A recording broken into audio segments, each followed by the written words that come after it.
All right. Hello, everybody, and welcome to the Gladiator Olympics medal rounds night number two. We're here tonight for direct examinations and closing arguments. Thank you so much for watching. Our competitors, thank you so much for being here. Before we get started, I want to introduce our two guest judges for this category. I want to introduce Glenn Halvan-Neubauer. Glenn is currently the program director at Furman University. They're an incredibly successful program. They go to nationals routinely. And Glenn also runs Top Mock, Furman's incredible program for high school students. You should all check it out. Glenn, why don't you say hi? Good evening. Glad to be here. Thank you for that generous introduction, Bennett. And I forgot to say, he's also past president of the American Mock Trial Association. Yes, long in the past. We're also here with Elena Young. Elena is an incredibly successful competitor herself. She was a three-time top 10 finisher at Gladiator, and she is an All-American in college mock trial. Hi, everybody. I'm excited to be here and watch some good directs. You forgot to mention, Bennett, that she's an amazing human being, too. Glad to judge with her. That is true. An amazing human being, both of you. All right. So with that said, let's get underway. We're going to have each of our pairs go one by one, and we will call them out at our breakout rooms when they're ready. So we're going to turn our cameras off. The first pair can come on screen and they can start. I will give you time signals in the chat for 8 minutes. I'll start at 5 minutes, and then I'll take you down by 1 minute each minute from there. All right. Why don't you introduce yourselves, and then we'll get started. Hi, I'm Marcus Anansa, an attorney for Santa Susana High School's mock trial team. Hi, I'm Megha Patel, a witness for Santa Susana's high school mock trial team. All right, good luck, guys. Please introduce yourself to the court.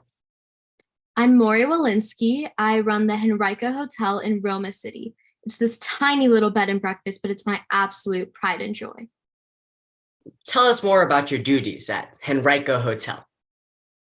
Along with being the owner, I'm the manager, so I handle all day-to-day operations. This includes cleaning rooms, checking in guests, and doing anything else I can to make sure our customers are satisfied. Were you working on July 3rd, 2022? I was. I'm a bit of a workaholic, so I work pretty much every day. Do you recall checking anyone in on that day? Yes, even though the weekend itself was pretty busy, that day, July 3rd, only had one customer that I checked in. His name was Tracy Hancock. Is Tracy Hancock, the defendant, in court today? Yes, he is. Can you identify them along with a piece of clothing? I can. Mr. Hancock has a little bit of scruff that reminds me of Russell Crowe in the 2000 Gladiator movie, is wearing a dark blazer, dark jeans, and a button-down pink shirt. Let the record reflect that Ms. Walensky has successfully identified the defendant. Now, Ms. Walensky, when you checked in Mr. Hancock, was he wearing anything that stood out to you? He was. I guess Mr. Hancock likes the Gladiator movies as much as I do, because he was wearing a Gladiator t-shirt. And after checking them in, did you have any further interaction with them? Briefly, yes. I checked Mr. Hancock's driver's license, received his payment, and asked him why he was in Roma City. What did the defendant say in response to that? He said he was just visiting, which I found to be a bit odd considering no one just visits Roma City. There is little to no tourism, and it's one of the most boring towns I've ever been to. Well, considering it was the 4th of July weekend, was there any events going on at that time? There was one. There was this local or national level politician, Carla Gebo, that was hosting a rally at Olympic Park in Roma City that weekend. So I asked the defendant if he was in town for that rally. He said he wasn't. Did you ever clean the defendant's room on July 4th? I did. It was the second or third room I cleaned that day, I believe. Did you find anything inconsistent with their statement about just visiting Roma City? Yes, I found a map of Olympic Park, the same place where that Carla Gebo rally was happening. I was just not expecting to see that there. Miss Walensky, why weren't you expecting to see the map there? Carla Gebo's race was a highly competitive one, so plenty of people knew that there was a rally happening in Olympic Park that weekend. Didn't matter if they were from Roma City or not, the location was heavily publicized, and because of that, it was extremely blocked off, and people could not get into Olympic Park during the 4th of July weekend unless they were going to the rally. Mr. Hancock said he wasn't going to the rally, so I didn't expect to see a map for a park he wasn't going to be able to visit in his room. Thank you, Miss Walensky, and thank you, Your Honor. At this time, I have nothing further. All right. Great job, guys. If I could ask our judges to come back on screen with us. Fantastic work, both of you. I'm going to turn it over to Glenn and then Elena for a quick comment. Marcus, one of the really important things in an excellent direct examination is to be in the background and make your witness the star. And you did a very good job of that tonight. Ms. Patel was excellent and engaging, and you let her be the star of this direct examination. Thank you.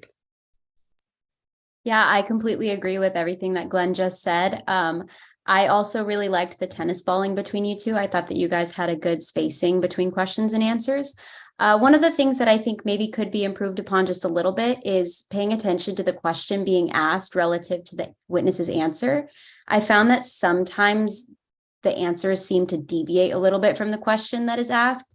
And in general, it's always better to have more questions than too long of answers because you don't want to kind of bomb answers in. It's okay to have more questions. But besides that, I thought it was a really good direct. Nice job, guys. Thank you. Seriously, fantastic work. Great job. Congratulations again on making it to the medal rounds. So you guys are now welcome to stay here or to leave the Zoom, but you're welcome to stay in the main Zoom and keep your cameras off and watch. I'm moving right now our next pair in, so that should work right now. Thank you for having us. Thank you so much. Good job, guys. Thank you. All right, we now have our next pair. Why don't you guys go ahead and introduce yourselves? Good evening. My name is Jessica Chu. Good evening. My name is Lily Williams. And can you say what school you're from as well? We are from Caddo Parish Magnet High School. All right. Well, congratulations on making it to the medal rounds. We will turn our cameras off and you can get started. I'm going to give you time signals in the chat. I'll start when you have 5 minutes left, and I'll give you one for each remaining minute, and then 30 seconds. All right. Whenever you're ready. Good evening. Please introduce yourself to the members of the jury. Good evening. My name is Mari Walensky. What do you do for a living? I run the Henrico Hotel. It's just a little inn in Roma City, and we don't get a lot of tourism out there, so it doesn't really need more than the 12 rooms it's got. How long have you lived in Roma City? I've lived in Roma City for what, nearly a decade at this point? Now, did you know about Miss Yibo's rally? Of course, she's one of our own. I would have gone to the rally myself if I wasn't so busy running the hotel. And how far is your inn from the rally? Oh, it's not far, maybe 8 kilometers or so. Let's move on to what happened the day before the rally, July 3rd. Did anyone check into the hotel that day? Oh, yes, it's one of the busiest I've ever seen our little hotel get. I remember there was one man specifically, Tracy Hancock. He was wearing a Gladiator's t-shirt, and I just love Russell Crowe films. So I tried to strike up some friendly conversation with a fellow fan, but he wasn't interested in talking. Do you remember anything else about this Tracy Hancock? I remember that he paid in cash, and when he showed me his driver's license, I noticed he was from Georgia, which is a little strange. Besides the rally, I can't really think of a reason for someone from down south to be in Roma City. Yeah, had you ever met Mr. Hancock before? No, I'd never even heard of him, and I know pretty much everyone in Roma City. Did he ever mention why he was in the city? That's another strange thing. I tried to ask him about it, but he said he was just in town visiting, and I'd never even met a Hancock before, never even heard of one, so I don't know who he was visiting. Did you learn anything else from talking to Mr. Hancock? Just that evidently he wasn't planning on attending the rally. And now, did you see Mr. Hancock the next day? No, he never ended up checking out at the front desk. I did go to clean his room around noon, though. And what did you notice as you were cleaning that room? Well, he left a map of Olympic Park sitting on the dresser, and he'd also left the rest of his wardrobe just sitting on the floor of the room. I mean, clothes, toothbrush, everything. Did you feel there was anything strange about that? No, it was highly unusual. It's not super strange for someone to leave a thing or two, a loose sock or something, but he'd left everything just strewn about the room. Did you ever see Mr. Hancock after that? No, I ended up putting his belongings in a bag and leaving him a voicemail about coming to pick it up. Did he ever respond to that voicemail? No, I got tired of waiting, and after about a month, I ended up throwing the bag out. Thank you, Miss Walensky. At this time, I have no more questions.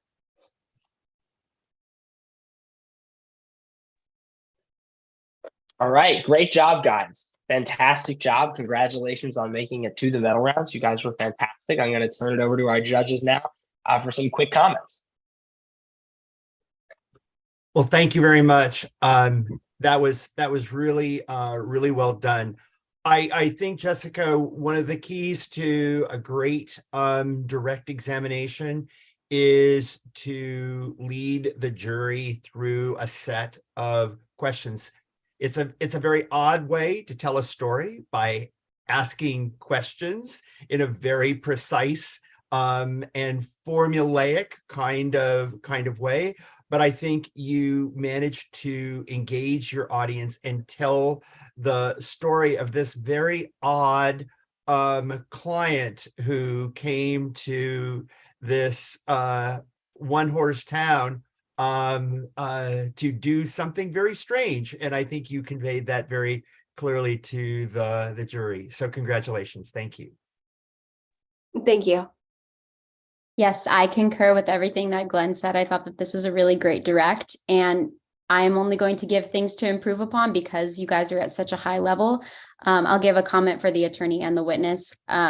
Lily, I thought that the accent was a cool aspect of the character to add. I think that if you're going to choose to do an accent, you know, if you have time for it, maybe some character development that adds an extra layer to the character so that the jury and the judge knows why you chose that accent and why it might be a relevant dynamic to add to the character. But I am always a proponent of the accent, so I thought that that was a good choice. And Jessica, I agree with what Glenn was saying. I thought that you led the witness very well and allowed the spotlight to remain on Lily.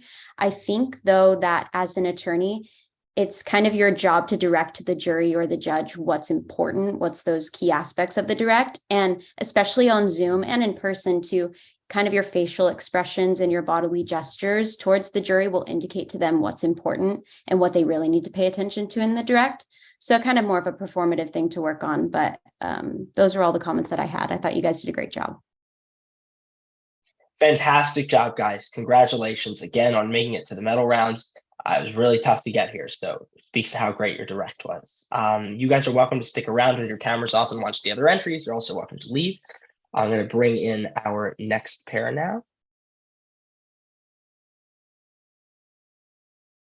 Thank you so much. Thank you, guys. Congratulations.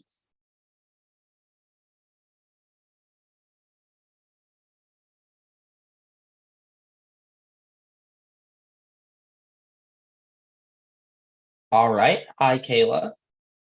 I think we're just waiting on. All right. Everybody's here. Great. Congratulations on making it to the medal rounds. Thank you guys for being here tonight. Why don't you go ahead, introduce yourself, and say what school you're from, and then we'll get underway. Hi, my name is Markima Harrison, and I'm from the Mathematics, Civics, and Sciences Charter School. Hi, I'm Kayla Waddington, and I'm also from the Mathematics, Civics, and Sciences Charter School. Wonderful. All right, so we're going to turn our cameras off and you guys can get started. I've got a stopwatch right here and I'm going to time you. I will put time signals in the chat for you guys. So starting at 5 minutes left, I'll say 5 minutes left. And then with each additional minute you have remaining, I'll update you in the chat and I'll update you again for 30 and 15 seconds if we get that far. So you guys are good to start whenever. Good luck. Thank you. Your Honor, the people call Special Agent Patty Lester to the witness stand.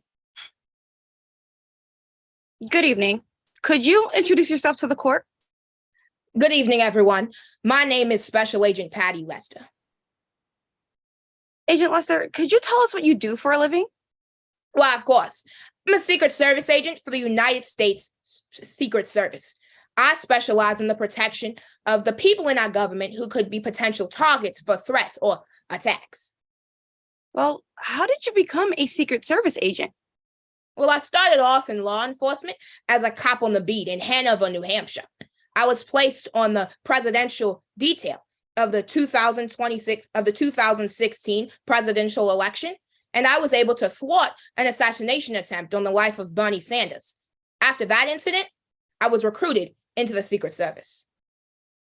Agent Lester, why are you testifying here today? Well, I'm here today because I was the arresting officer of the defendant, Tracy Hancock. On July 4th of 2022, I arrested the defendant for the attempted murder of Carla Gibo. Do you see the defendant here today? Yes, I do. The defendant is sitting right there wearing a red shirt, wearing a white shirt, and blue tie. Your Honor, let the record reflect that the witness has identified the defendant. All right, Agent Lester, let's start from the beginning. Who is Carla Gibo? Carla Gibo was an up-and-coming community organizer. She actually just won the United States Senate seat for Roma.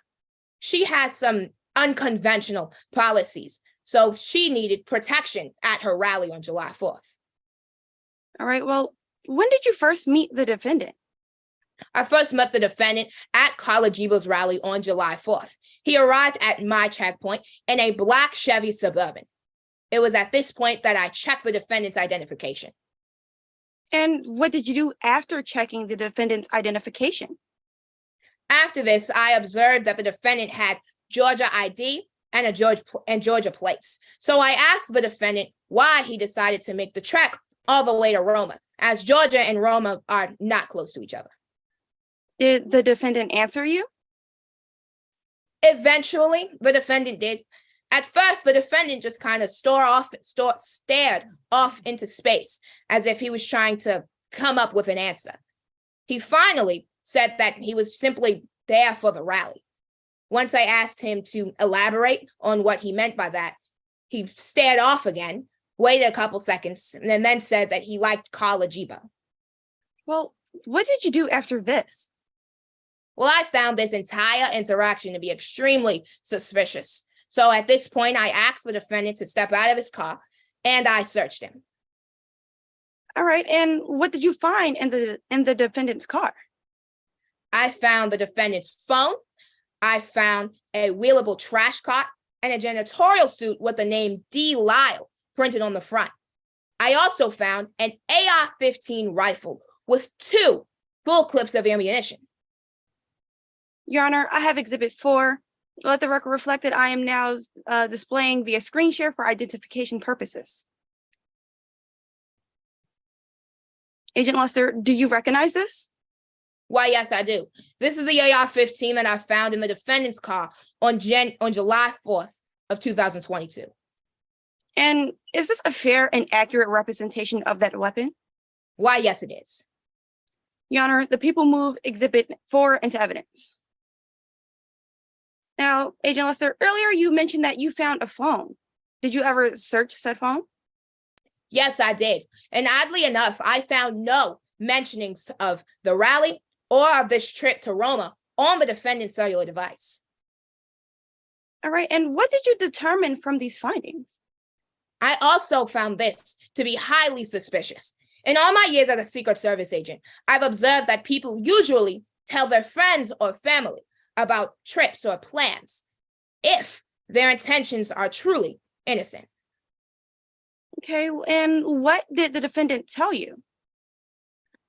Well, after I Mirandized the defendant claimed that the trash cart and janitorial outfit were not his, even though they were found in his trunk. He also claimed that he was not planning on using the AR-15, but did not explain why he felt the need to bring 2 full clips of ammunition with him to this rally. And did the defendant say anything else to you? No, he did not.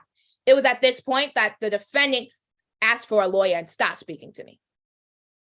All right, well, why did you arrest the defendant? Well, I arrested Hancock because of the combination between him not having any information about the rally on his phone, because of the wheelable trash cart, the large wheelable trash cart and the janitorial suit with someone else's name on it, and the AR-15 with 2 full clips of ammunition. You see, the size of this wheelable trash cart was that the AR-15 could be hidden inside of this trash cart. All right, well, Agent, did your investigation stop there? No, it did not. It was at this point that I took Hancock back to the precinct and printed him. I then found out that the defendant had a lengthy criminal record. Your Honor, I have Exhibit 3. Let the record reflect that I am displaying via screen share for identification purposes. Agent, do you recognize this? Why, yes, I do. This is Tracy Hancock's criminal record. And is this a fair and accurate representation of that document? Yes, it is. Your Honor, the people move to have Exhibit 3 as evidence. All right, Agent, well, what does the defendant's criminal record show you? Well, the defendant's criminal record shows that he has a history of violence in the past, including shooting a firearm into a large crowd, similarly to the large crowd that was expected at Carla Giebel's rally on July 4th. Thank you. Nothing further for this witness at the time, Your Honor. Great job, guys. Fantastic work. That was fantastic. Thank you so much.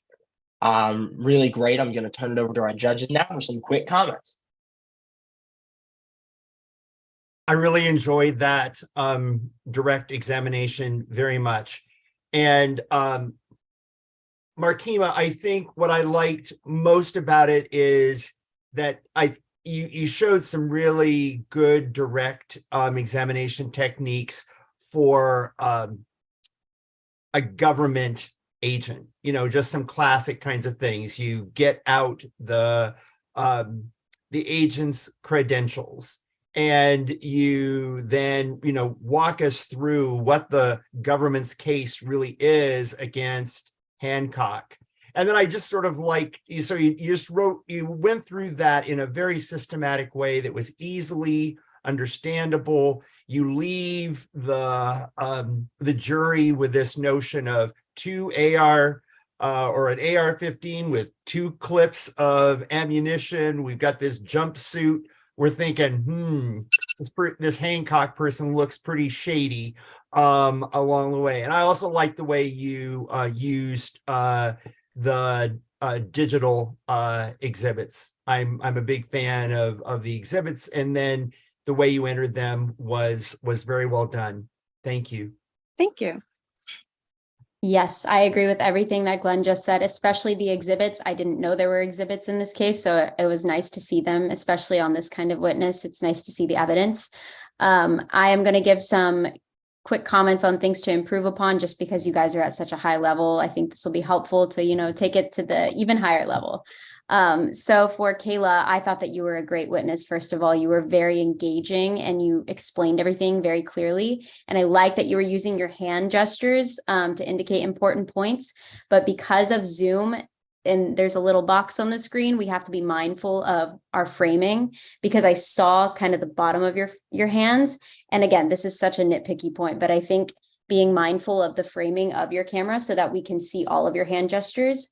And then another small thing is I thought volume range would be helpful too, because maybe getting quiet for some points of it and then getting really loud on important points of evidence that you're talking about, so we know okay, that's an important piece of evidence that makes the defendant look really bad.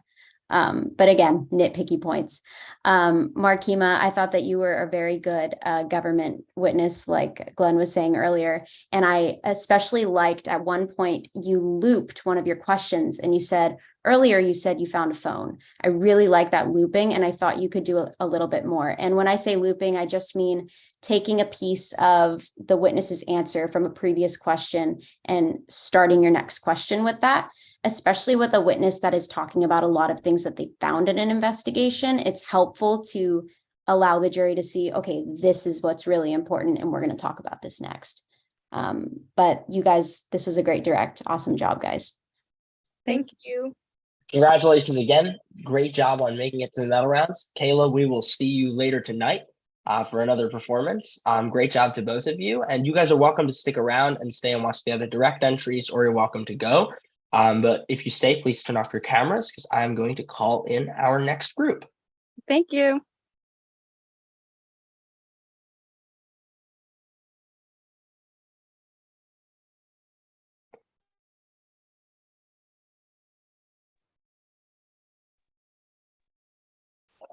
Good evening. Good evening. Hi, Good guys. evening. Thanks so much for being with us, and congratulations again on making it to our medal rounds for the direct examination category. Before we start, why don't you guys go ahead, introduce yourselves, and tell us all what school you're from. I'm Good Alex. evening. Oh, sorry. Alex, you go ahead. I'm Alex Steen, and I'm from Montgomery Bell Academy. I'm Kavneer Majel, and I'm also from Montgomery Bell Academy. Wonderful. All right, guys, you have 8 minutes for direct examination. So I'm going to put time signals for you in the chat, if that's okay. I'm going to start at 5 minutes, then I'm going to give you one for 3 minutes, then 2, then 1, then 30 seconds. So feel free to take it away. We will turn our cameras off. Good luck, guys. Thank you. Please introduce yourself to the jury and spell your last name for the record. Name's Murray Walensky, spelled Walinski.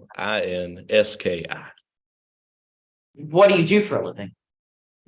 I work over at the Naraka Hotel, the one in Roma City, right behind the Piggly Wiggly. I want the jury to get to know you a little bit more, Mr. Walensky. Did you grow up here in the state of Roma? Yes, sir, I did. Born and raised, and never left. What do you mean when you say you were born and raised and never left? I mean, I was born and raised and never left. I'm 37 years old, and I'm proud to say I ain't ever set foot outside the great state of Roma. And God willing, I won't ever have to. So how'd you come to work at Henrico Hotel? Well, I started my career as a wrestler in the RWE. It's kind of like the WWE, but Roma. So went to the championship round back in 2006, but I blew my back out coming off the top rope. So I had to find other work. So how'd you go from the wrestling ring to Henrico Hotel? Well, the feller that used to clean the ring, tall drink of water, JB was his name. He had a second job over at the Naraka Hotel, and he hooked me up with the manager.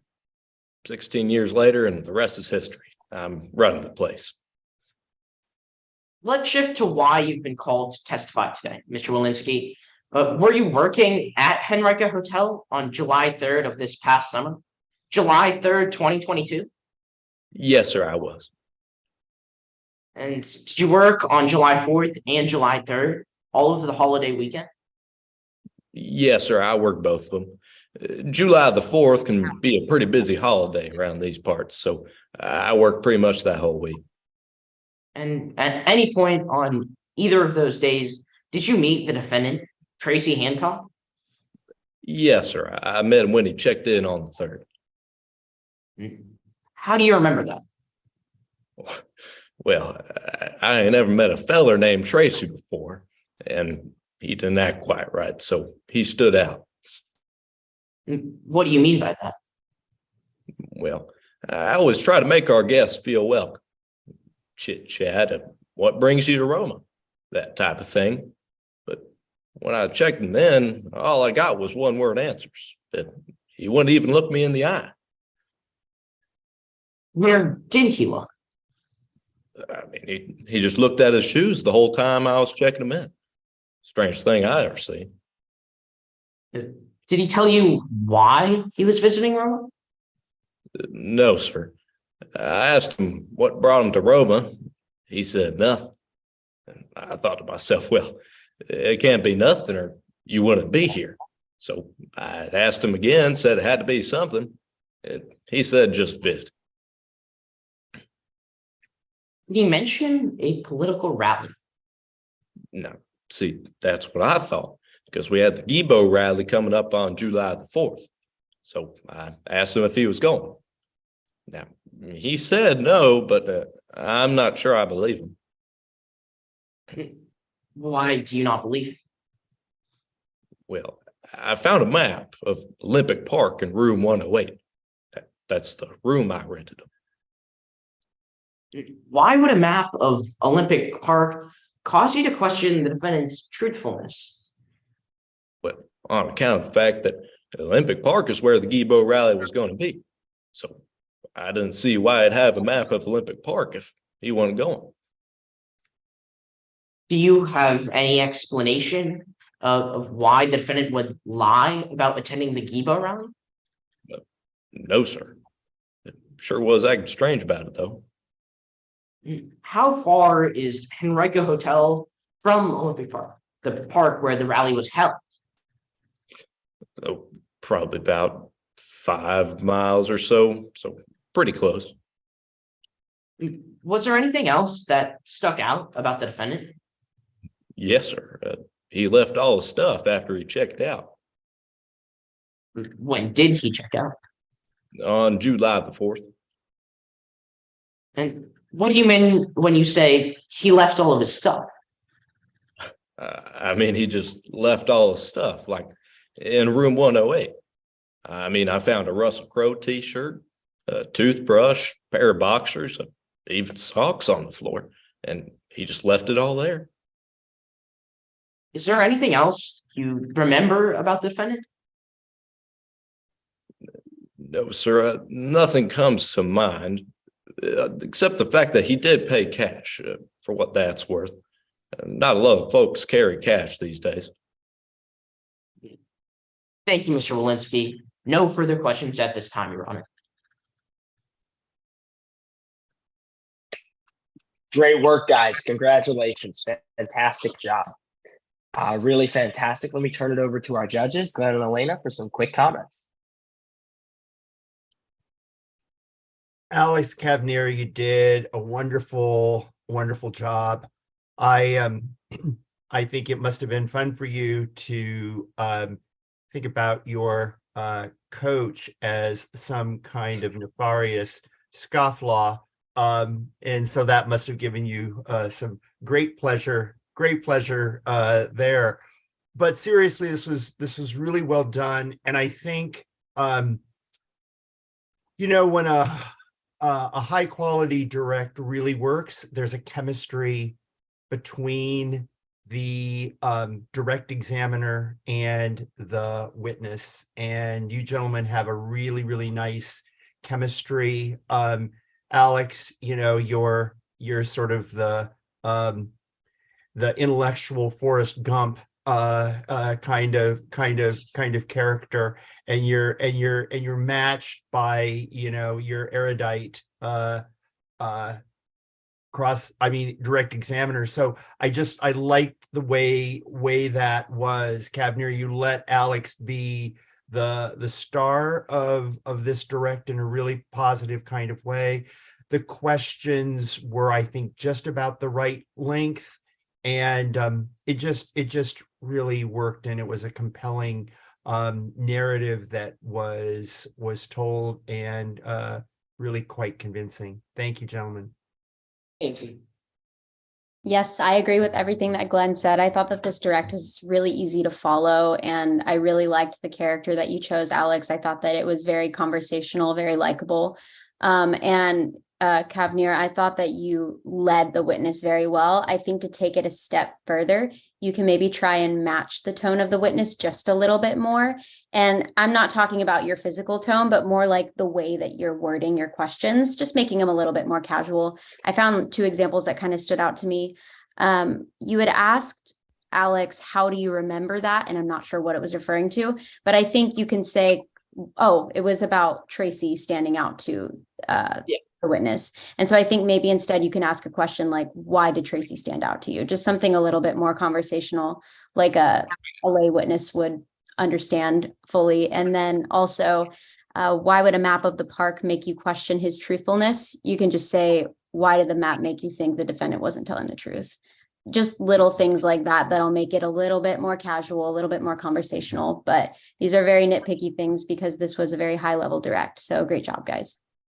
Thank you. Yeah, fantastic job, guys. Really, congratulations on making it to the medal rounds. And what a great direct. Great work. You guys are welcome to stick around. You can turn off your camera and you can watch the other submissions. I know we have some people who have previously presented here watching with us. And you're also welcome to leave. It's your call, but I am going to ask you to turn your cameras off now. Congratulations and great job, because we are going to call in our next group. Let me just grab them from their room.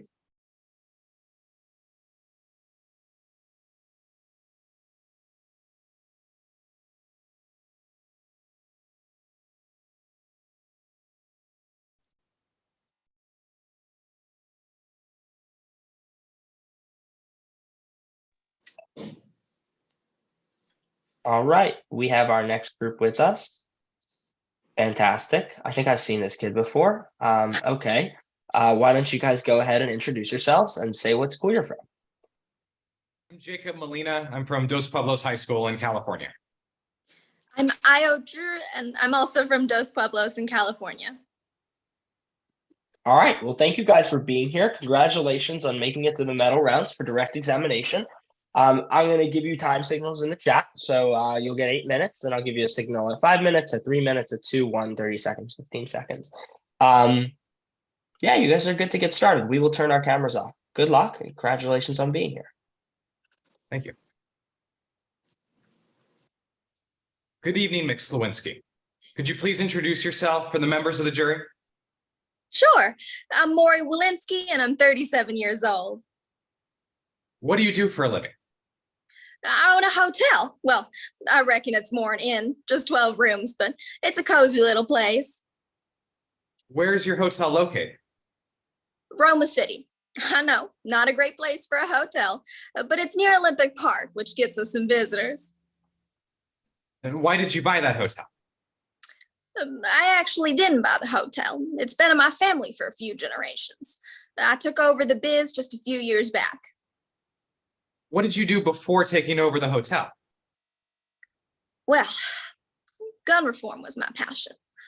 Was ever since my niece's classmate fired a gun in their cafeteria. Nobody was hurt, but it was just so scary. I want people to be safe, so I was working for a nonprofit that advocated against gun violence. So why did you take over the hotel? My mama and pappy really wanted to retire. I was torn, but eventually I decided to take it over, and now I can really only hope the gun violence has stopped. Is your hotel successful? Not exactly. I mean, we usually make a profit, but I'm no millionaire. Roma City just doesn't get a whole lot of random tourism, so I'm lucky if someone decides to stay with us. I'd like to talk to you about July 3rd of 2022. Did anyone check into the hotel that day? Yeah, I remember Tracy Hancock very clearly. He was a tough guy to forget. What about that interaction was notable? Well, it was just all very odd and suspicious. I didn't know what to make of it. Did he pay for the hotel? He did. He used cash, which definitely out of the ordinary for a hotel room. I mean, we're not some wallet empty and sweet, but at least from my experience, people have credit cards. Did he show you an ID? Yes, sir, but it wasn't a normal ID. It was from Georgia. The inn doesn't often get out-of-state tourism, so, I asked him what brought him into town. What did he say? He looked down at his shoes, almost like I'd caught him off guard, and when he looked back up, he just said, Nothing. Did that surprise you? Of course. I mean, I owned the hotel for a couple of years. People generally have a reason for traveling, especially out of the state. I almost felt like he was hiding something from me. Did he say anything else to you? I mean, I asked him what he meant by saying nothing. I reckon he just had to be there for something, but he said he was just visiting. What happened after that? At this point, I definitely got a weird gut feeling. I mean, I was born at night, but not last night. Roma City almost has no tourism. Hotel stays in biz from people visiting their family and such. So I asked if he was going to the rally. What do you mean the rally? Well, there was a rally on July 4th. Hotel's just a couple minutes from Olympic Park and it had a rally planned on that day. It was a political thing for Carla Gabo, this super hotshot, controversial independent. But I heard she was trying to ban assault rifles. Did Mr. Hancock say that he was going to the rally? I asked him directly, I said, are you going to the rally? And he said no. Did he say anything else? No, sir, that was it. He didn't say why he was there or clarify. I just gave him his room key and he left. Never got an explanation of why he was there. Was Mr. Hancock with anyone? No, sir, it was just him. Now, at any point, did Mr. Hancock ever mention doing janitorial work in Roma? I don't think so. Again, aside from telling me he wasn't going to the rally, he didn't give me any information about why he was there. Did the name D. Lyle ever come up? No, sir, it didn't. Did you ever see Mr. Hancock after that? I didn't see the man himself, but I did see his belongings again. Where did you see his belongings? Well, while after he checked out, I went to clean his room. It's standard procedure. All his stuff seemed to still be there. Clothes, toothbrush, all sorts of stuff like that. Was a mess. What sort of things were in the room? Like I mentioned, clothes, toothbrush, and there was also a map of Olympic Park. It showed where things were at the park, and I think it would be quite useful for someone if they were going to the rally. But Mr. Hancock said he wasn't going. His whole stay was just very confusing. Does the hotel provide maps of Olympic Park anywhere? No, people can just look it up on their cell phones. Miss Walensky, was Mr. Hancock's stay an ordinary one? Absolutely not. It was weird from beginning to end. I just wonder what he was actually in Roma City for. Thank you, Miss Lewinsky. Your Honor, I have no further questions.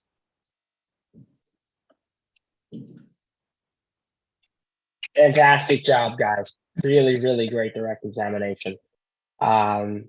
Congratulations on being here in the medal rounds. Fantastic work. I'll turn it over to Glenn and Elena now for some quick comments. That was an excellent direct examination, Jacob. And is it Io? How do you say your name again? It's Io. Io. Oh my God, you were so great. Just absolutely delightful. The folksy hotel, I'm sorry, innkeeper. I mean, it was very fun. Jacob, I think sometimes when you have a witness like Io, who's very, very compelling, that's a blessing because she's really excellent at her job. But sometimes the witness can sort of be overpowering the attorney, and you have to match that energy level. I think you did a good job of matching that energy level in your own kind of understated way. The other thing I would give you a compliment, Jacob, is I think you move with purpose. I think it's really hard on Zoom to move, and yet you moved just enough to sort of give the sense that there was a new set of questions, or there was a headline, or there was something that the jury should pay more attention to. And I think you also did the same thing with your hand movement. Good job, folks. Thank you. I want to come to your inn, Io. We'd be glad to have you. Thank you. Apparently you have rooms. Yes, I agree with everything that Glenn said. I thought that this was a really good direct. I was trying to find some things that I could say for things to improve upon. I will admit it was hard because this was a great direct, but I will give one for each of you. Jacob, I agree with Glenn. I thought that you did a good job of matching the energy of the witness. I think to take it a step further, you could be a little bit more responsive with your facial expressions and your tone leading into the next question. Like you want to hear more to her story because she's telling a very engaging story and you want to make the jury think this is a very interesting story. Let's physically lean in and listen more. And then for Io, I loved the Southern charm. I thought that you had a really good character development to it. It wasn't just the accent, you did other little character bits as well. I think to take it a step further, and this is not just with the Southern character, but with any character, think about how they would physically present themselves too in the form of like hand gestures, body language. I'm originally from West Virginia, so my aunts and uncles, they are very expressive with their hands and they like to move their entire body when they're telling a story. So, and I know it's difficult to do on Zoom, but just kind of framing it in a way that allows you to give off the entire Southern charm. But again, these are very small points because I thought that this was a really great direct. So awesome job, guys. Yeah, thank you. We really appreciate the feedback. You were both fantastic. Thank you so much for being here. Congratulations again. You guys are welcome to stick around and watch the other entries. You're welcome to turn your cameras off and leave. Jacob, we will see you later tonight. And I will now call on our next pair. Great job.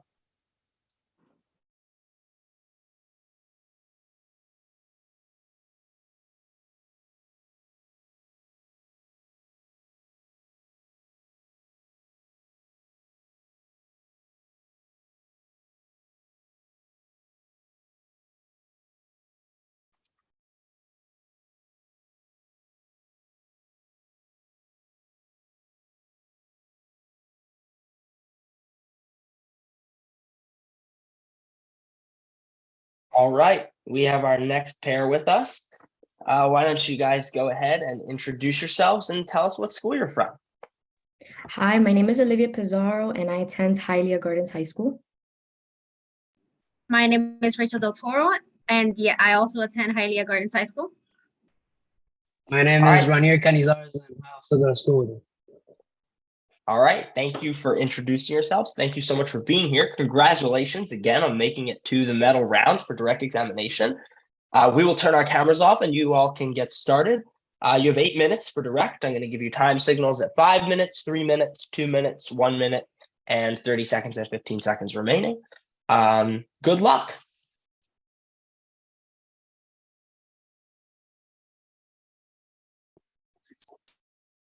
Good evening. Please state your name and occupation for the record.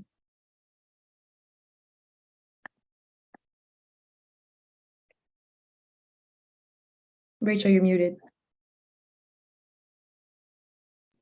I'm so sorry. Could we start over? Of course you can. Absolutely. Good evening. Please state your name and occupation for the record. My name is Patty Lester, and I'm an agent for the United States Secret Service. And how long have you been a member of the United States Secret Service? I joined the Secret Service in 1977, and I have been in this position for about 25 years.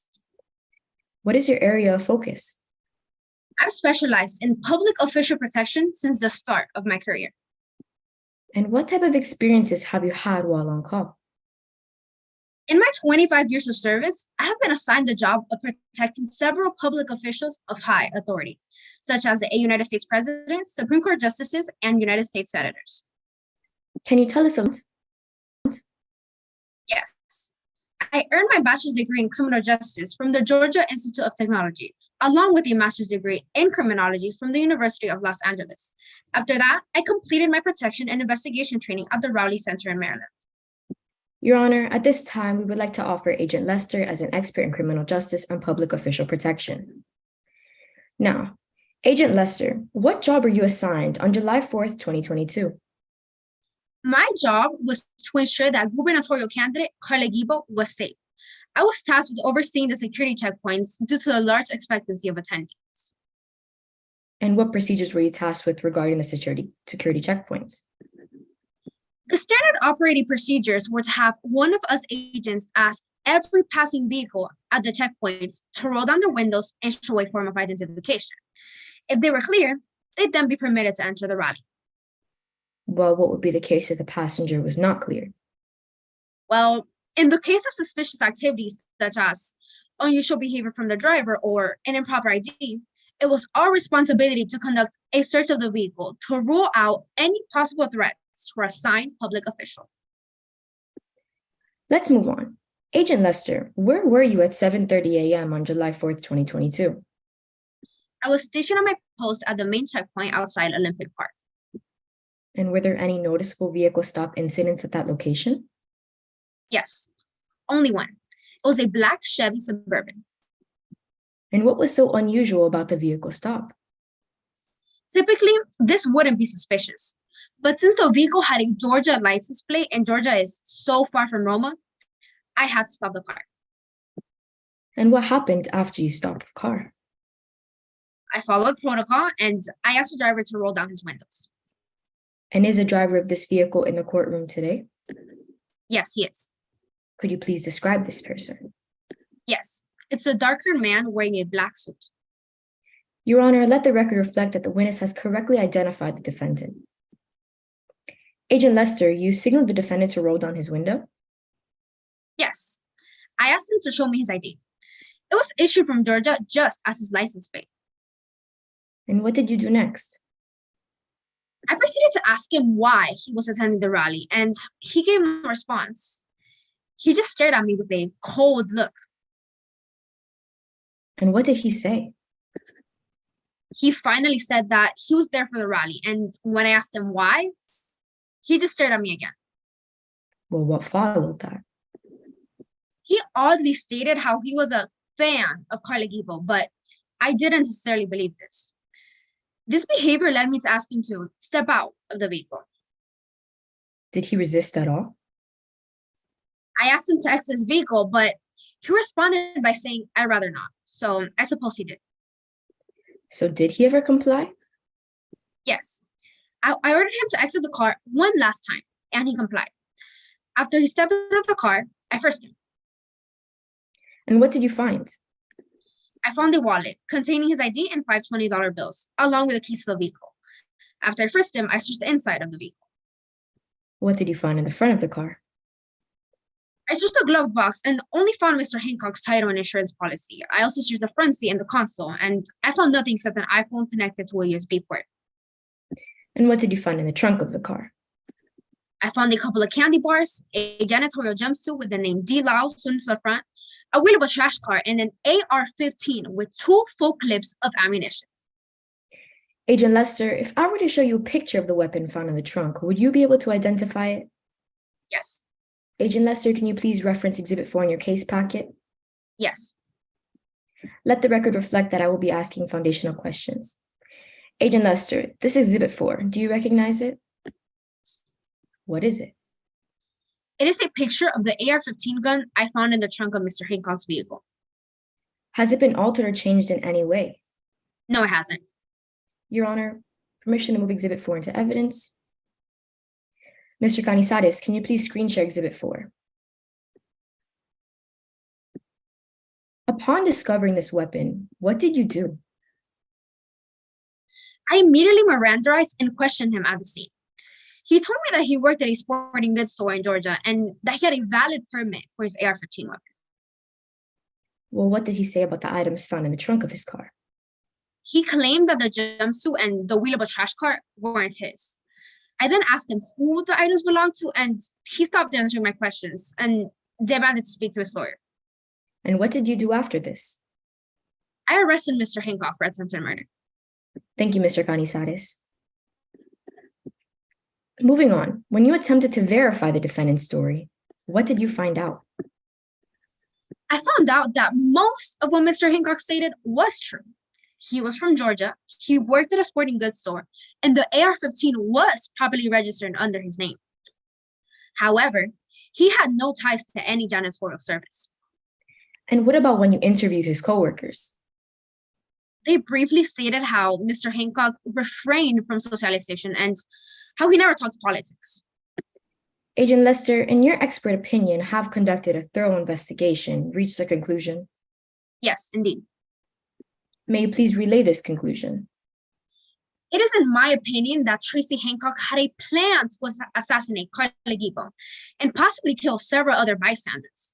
The fact that he would bring an AR-15 to a highly secured event is not consistent with the typical spectators.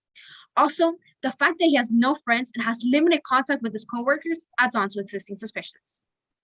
Thank you. No further questions at this time. Great job, guys. Fantastic. Really great job.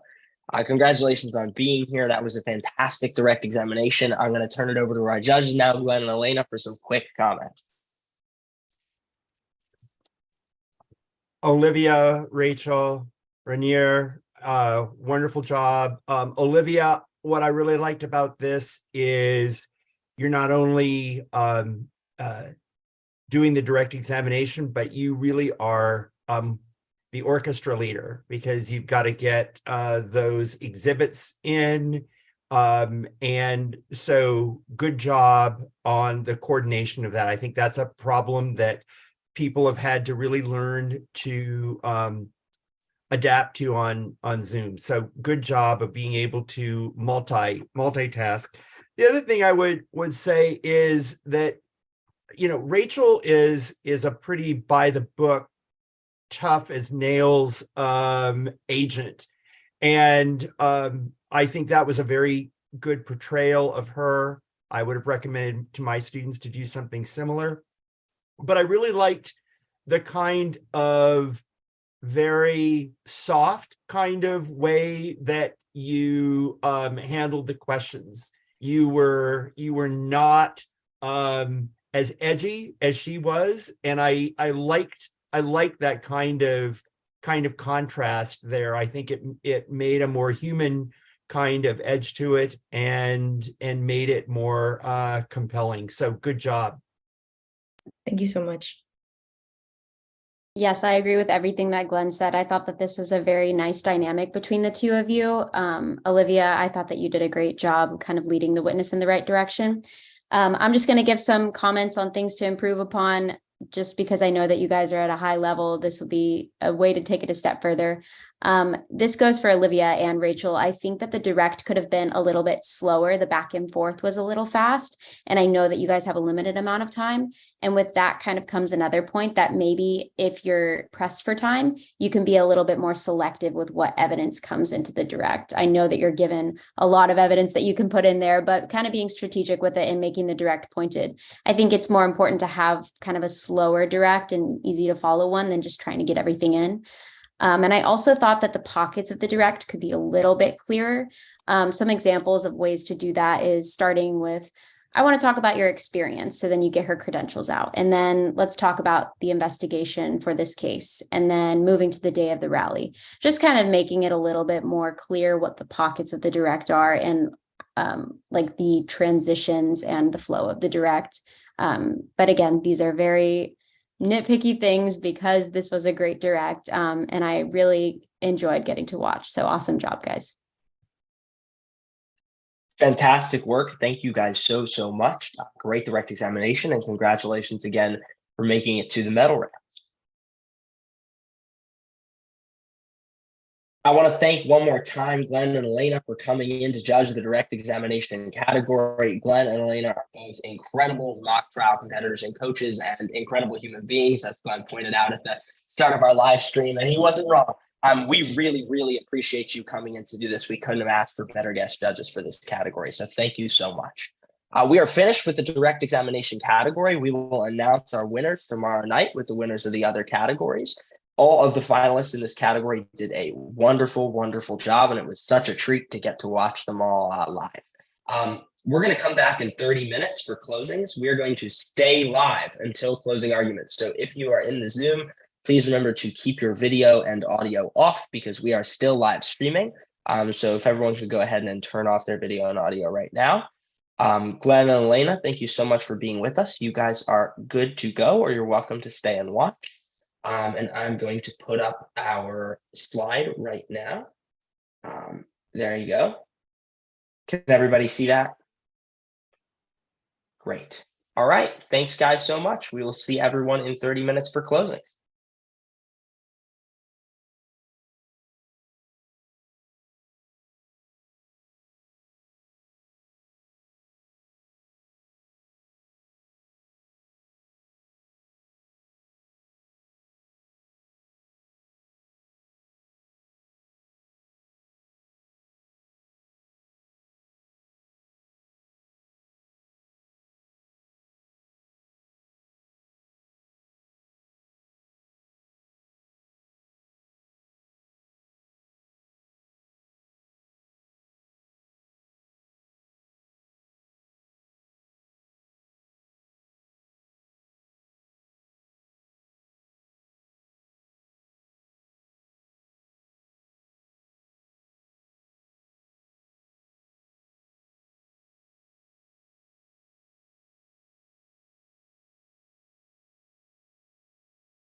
Good evening. Welcome to the final category of our Gladiator Olympics. My name is Justin Bernstein, and as a reminder, I want to introduce our final round judges, starting with Ria. Go ahead. Hello, everybody. Thank you so much for tuning in again for night 2. We're so glad to have you here. My name is Ria. I am the CEO of Mock On, and we're thrilled to be co-hosting the Gladiator Olympics with Stand Up Mock Trial this year. Bennett. Hi, everybody. My name is Bennett. I'm the CEO at Mock On. I'm thrilled to be here. Thanks so much. Will. Evening, everyone. My name is Will Warahay. I'm an attorney here in Atlanta, and I coach the Georgia Tech mock trial team. And I work with Justin with Stand Up Mock Trial. We hosted Gladiator here in Atlanta this past summer, and we're thrilled to have you. Congrats to all the finalists, and good luck tonight to our closing argument finalists. And for those I didn't get to meet last night, I'm Justin Bernstein. I'm the director of Stand Up Mock Trial, which hosts Gladiator. I'm also a professor at UCLA School of Law, and I'm thrilled to be joined by this judging panel and really excited to see our final 6 competitors. Like any trial, we're going to end with closing arguments. So I'll ask our first closer, that's Emily Bauer, to please join us on screen.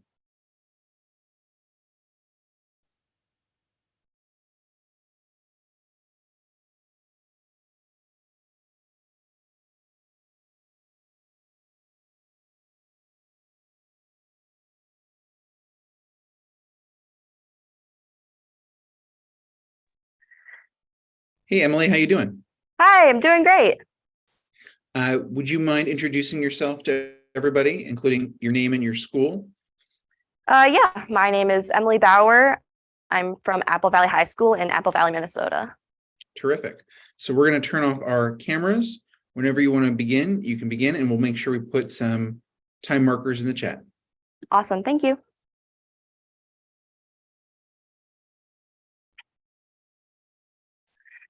Being aloof is not sufficient proof. That's really what this case boils down to. The government found someone who avoided some questions and stopped, called it a day.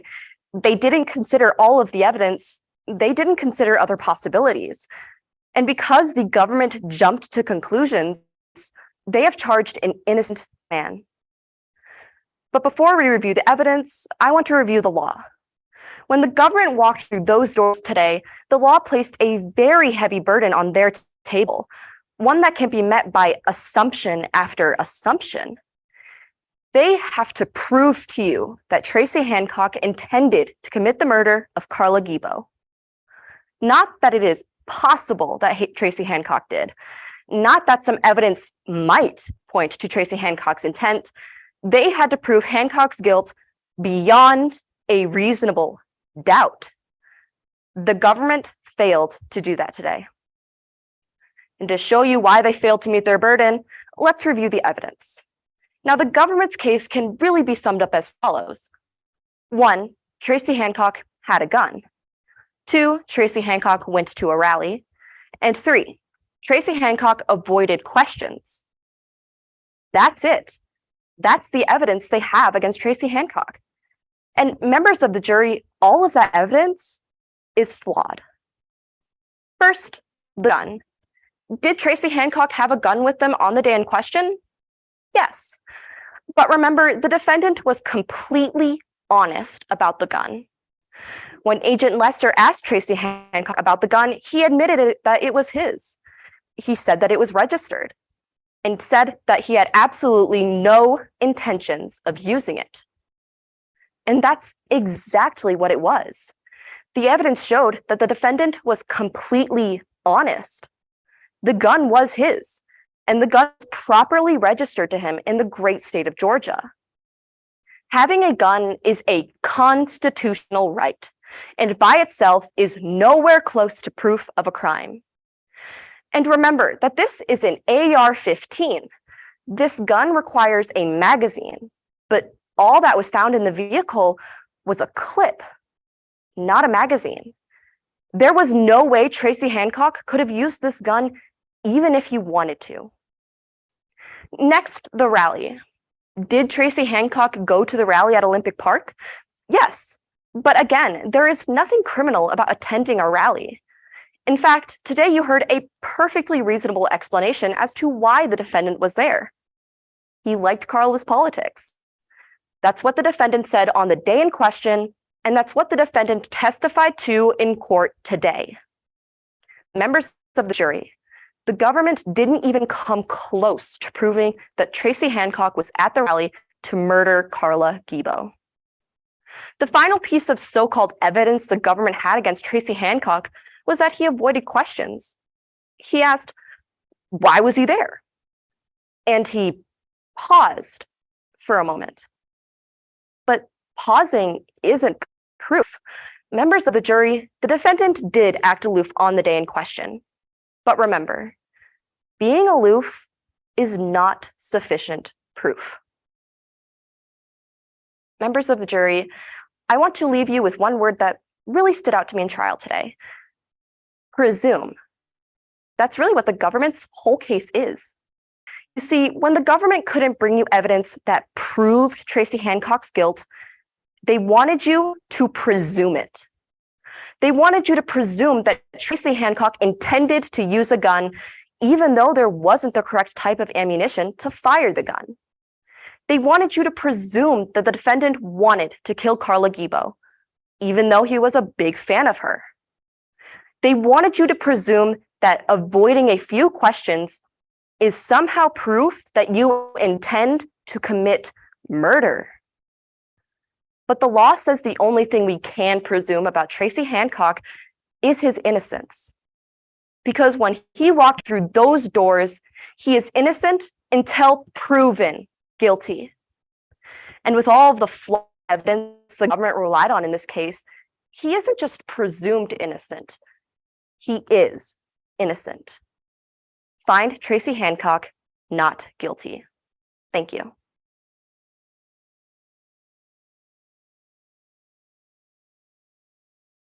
Emily, terrific. Nicely done.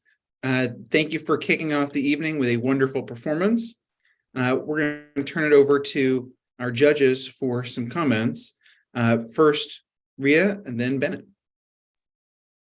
Awesome job, Emily. I am so pleased that tonight I have the great honor of giving you all some positive feedback this time, which is fantastic because you all were just so excellent so far. One thing that really stood out to me that I really enjoyed about your closing, Emily, was the writing. I really, really liked the sort of common sense angles that you chose to take. I think that's always something really effective in a defense close, especially your line about he was at the political rally because he liked your politics. Things like that, I think, stand out and help set you apart. And generally, you had a very straightforward structure. It was really clean and really easy to follow. So great job on all ends of the writing. Awesome. So last night, Rhea had to give the critique, and Bennett was all praise. We flipped it.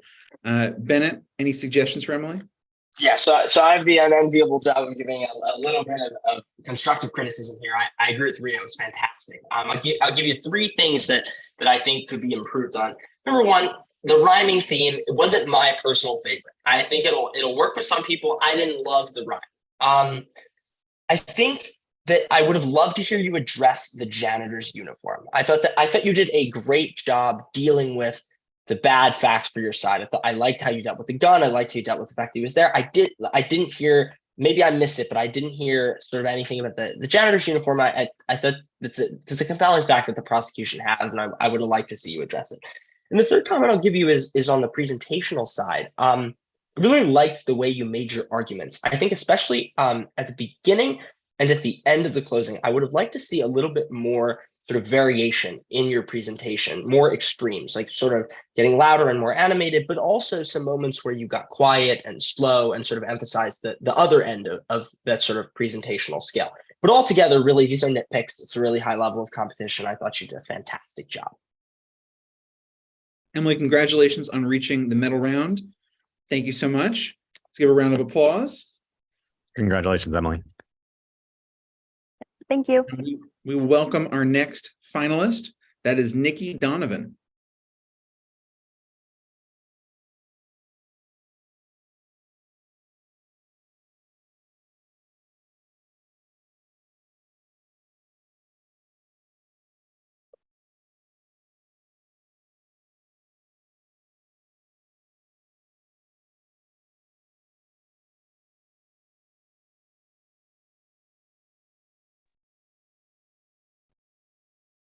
Hey, Nikki, how are you?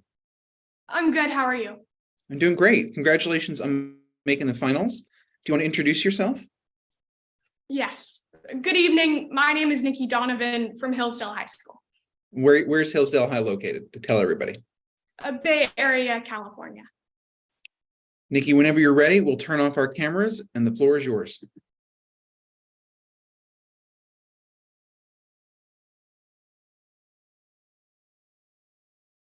Agent Lester wanted to play the hero, but heroes need villains.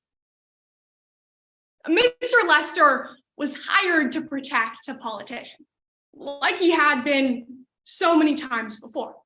But he was hired to be a hero. So he needed to find his villain. That villain was Tracy Hancock.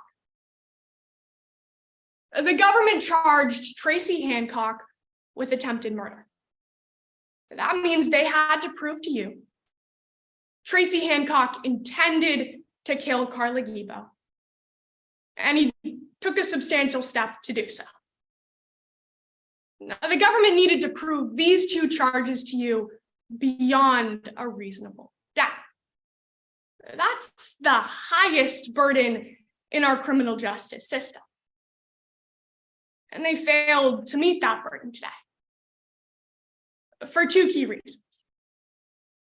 You heard that one.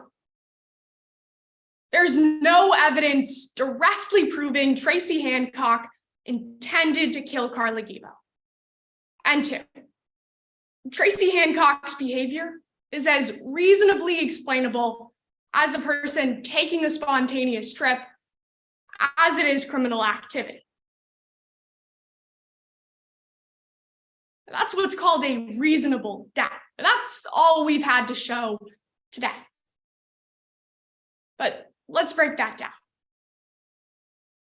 The government told you Hancock wanted to murder Carla Gibo because she promised to ban assault rifles. They told you that Hancock had a political motive to kill Miss Gibo simply because there was a gun found in her trunk.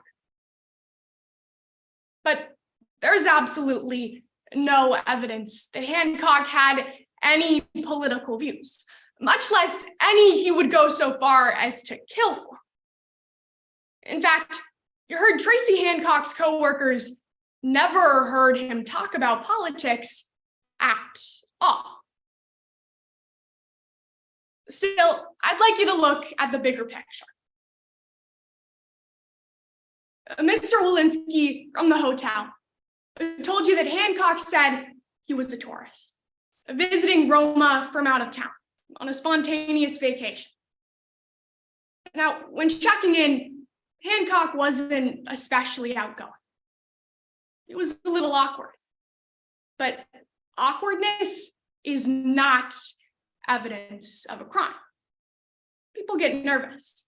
And members of the jury, let's look at the facts. Hancock showed a valid ID and he paid. He said nothing in particular brought him to Roma. There was nothing suspicious about that interaction. Yet the government still told you that there was. That when Mr. Walensky asked Hancock if he was going to Miss Gibo's rally later, Hancock said he hadn't planned on it. But he ended up changing his plans. He decided to go, and it's as simple as that. Now, you might be asking yourselves, why did he decide to go? That brings us to Agent Lester's testimony. He told you that Hancock said, "I'm a big fan of Carla Gibo." Members of the jury, Hancock was a big fan of Carla Gibo, and so he went to her rally. And if you don't agree, you at least have to understand that that is a reasonable explanation. That's a reasonable doubt.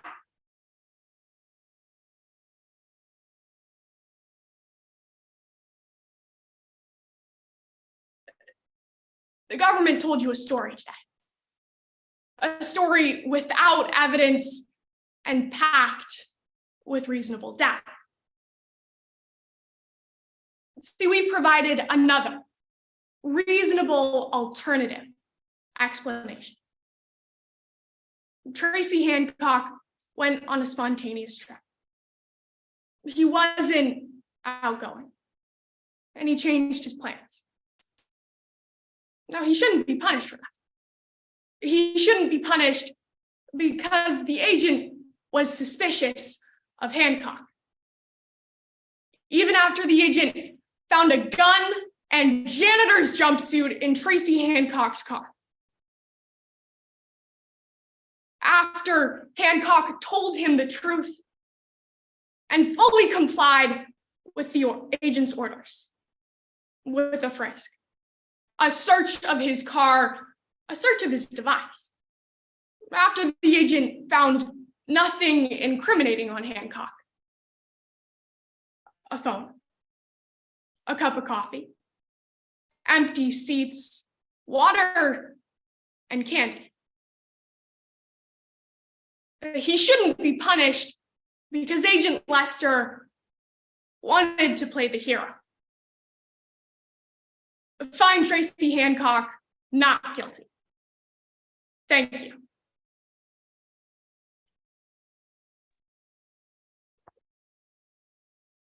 Nikki, terrific job. Turn it over to Rhea for some feedback. Yes, absolutely agree. Fantastic job, Nikki. I really loved it. Some things that I really liked about your speech in particular, I thought you had good pacing. It was very, clear and easy to follow. So great job really making sure that clarity was super apparent throughout your speech. You had really, really great, clear explanations of things. I especially liked near the end that you made a clear effort to, once you got through, your sort of narration of the evidence, at the end, you did a great job really distilling it down to the bare facts, how little evidence they had. I thought that was a really nice rhetorical ad that really tied your whole speech together. So great job on both those fronts. Bennett? Great job, Nikki. I've got a hard job of giving some constructive criticism, but it was really fantastic. On the substantive side of things, I'll give you the same comment that I just gave Ms. Bauer, which is that I would have liked to hear you address the janitor's uniform more. I may have missed it. I may have missed it at the beginning, but I heard you say the janitor's uniform at the end, but there was no explanation. I think you've kind of got to acknowledge it. The prosecution's going to bring it up. There's another name thrown onto it. This is a big piece of evidence for the prosecution. They're going to use it to hammer their case home with the gun. And I think the defense has got to respond to it in some way. And then on the stylistic side, I'm going to disagree with Rhea a little bit. I thought the pacing was good for most of it. I liked how slow you were. It was easy to understand, but I think there are moments where you can speed up. It was very, very slow sort of the whole time.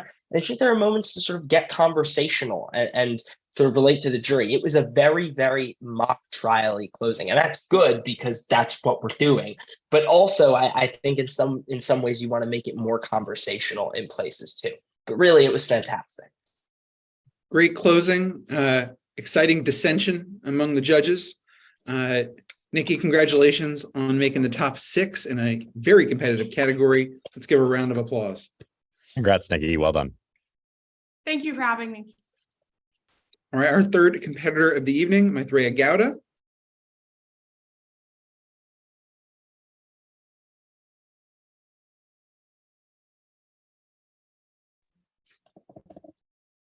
Hey.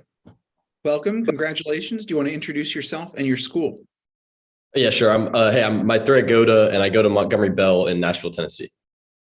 Whenever you're ready, go for it. May it please the court.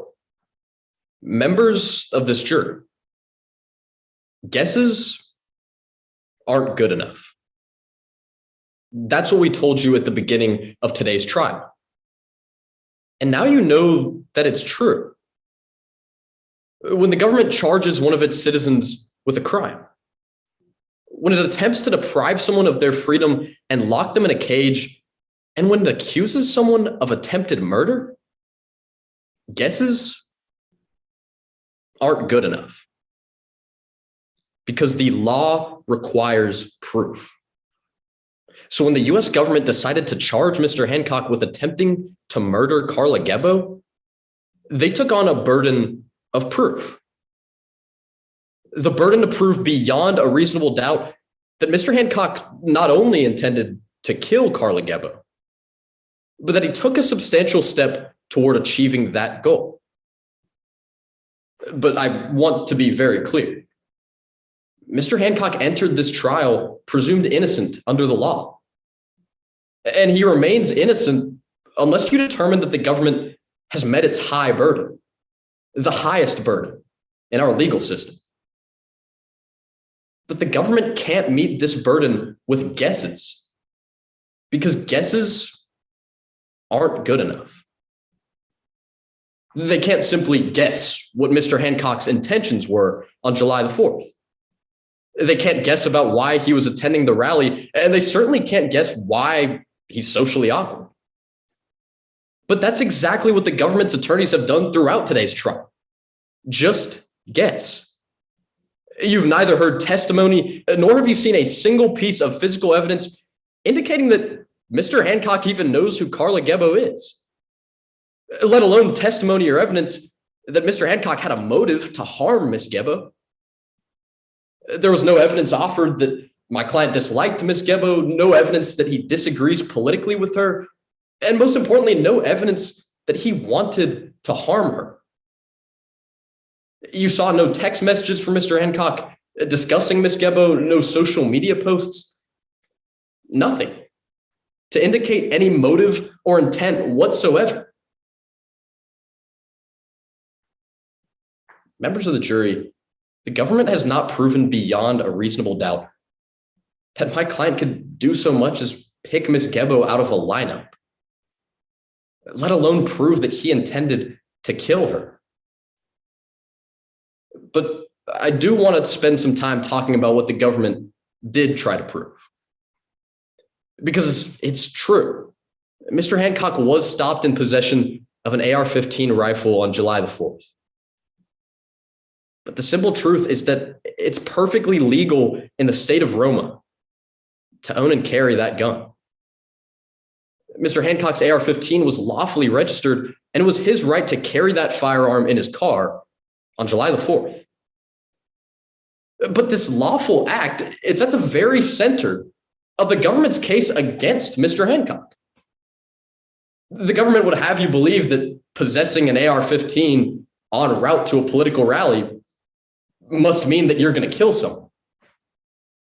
And in this case, they've jumped to the conclusion that it must mean you're going to kill the politician at the center of the rally. But members of the jury, those are guesses. There was no proof of that. And guesses aren't good enough. But what about Mr. Hancock's behavior, they might say? Members of the jury, since when has it been against the law to be socially awkward? In this country, we don't prosecute people for responding slowly in conversation. We don't prosecute people because their social skills aren't refined. And we certainly don't prosecute people because they aren't smart enough to answer our questions. But because the government lacks actual evidence of Mr. Hancock's intentions, those are the straws they're grasping at today. He looked at his feet when he talked to the motel clerk. He wouldn't make eye contact with the Secret Service agent. He was slow to respond. Okay, that's fine. Maybe they've proven Mr. Hancock's not a talented conversationalist. Neither are millions of people in our country. Lacking interpersonal skills, it doesn't make you a murderer. And it certainly isn't proof of Mr. Hancock's intentions on July the 4th. But what about this Halloween costume in his trunk? Why would he need a janitor's costume for a political rally? He wouldn't. And by the way, members of the jury, the government, they offered zero evidence that my client intended to wear that Halloween costume at the rally. Because the truth is, That's just another guess from the government. Another conclusion they jumped to without proof. But here's the government's case in a nutshell. Tracy Hancock is socially awkward. He's the lawful owner of an AR-15. And on July 4th of 2022, he was headed toward a political rally with this lawfully registered gun and a Halloween costume stored in his trunk. And although we found no evidence that he has any ill feelings or any feelings at all about Carla Gebo, we've determined he was going to kill her. With his lawfully registered gun while wearing his Halloween costume because he's a bad conversationalist. Members of the jury, that's not proof beyond a reasonable doubt. Those are guesses. Find Mr. Hancock not guilty because guesses are not good enough. Thank you.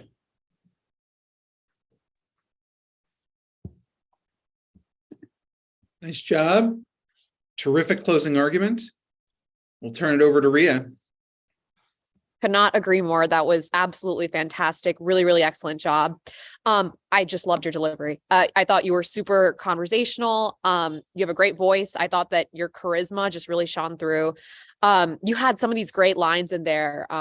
They couldn't even pick him out of a lineup. The part where you said something like, okay, he's a bad conversationalist. Moments like that really stood out to me. And it's where, your personality as a speaker really shone through. And I think that that's what makes people really distinct in an activity like this. Really, that authenticity is something that's really, really great to see. So excellent job on the delivery. Fantastic job. A couple things to improve on. I think there are points where you can get even more animated.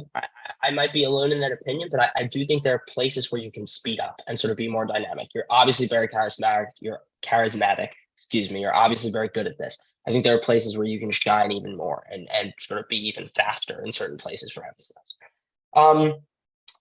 In terms of the content, I think you talked too much about the bad conversationalist stuff. Like that was like 2 minutes there. And I think you made your point.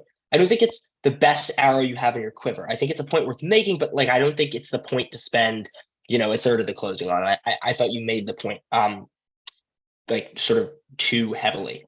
And then the last criticism I have is that at the end, you sort of spoke as the government. You sort of listed the evidence and were we've determined, and you were saying it sort of rhetorically, but as you were saying it, I was like, yeah, maybe that makes sense. So just it was weird to phrase from the perspective of the government. So I would just shift that. But altogether, really, this was absolutely fantastic. Congratulations, great job. Thank you so much. Nicely done. Let's give him a round of applause. Well done. That was an excellent closing. Our fourth finalist, a name you will recognize, Jacob Molina.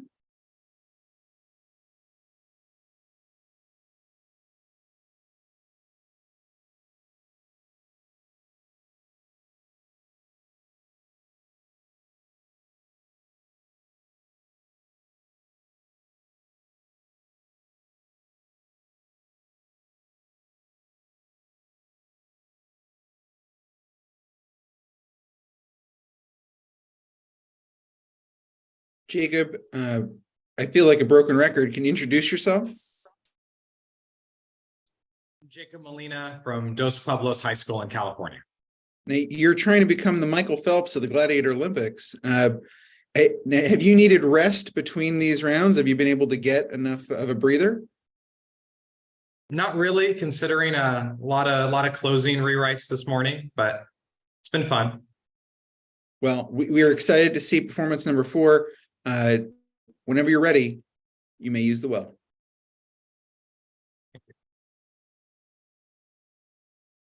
The defendant had a gun and a goal. It's July 4th of 2022, and the defendant is driving to a political rally. He has a gun in his car, a janitor's uniform, a wheelable trash cart, along with knowledge of the layout of Olympic Park. He's planning to kill Carla Gebo, and everything is going according to plan. But then something goes wrong. He stopped at a checkpoint by Agent Patty Lester, who asked him a question. And you learn that whenever the defendant was asked a question about what happened on July 4th, he had something to hide. He was pausing, unable to answer a simple question. And at times, he was outright lying.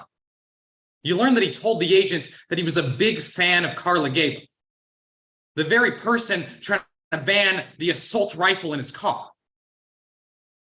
But you learn that wasn't the only time the defendant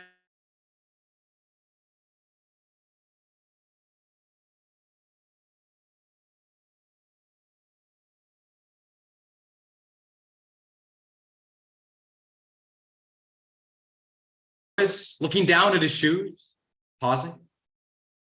This isn't the behavior of someone just in town to spectate a political rally.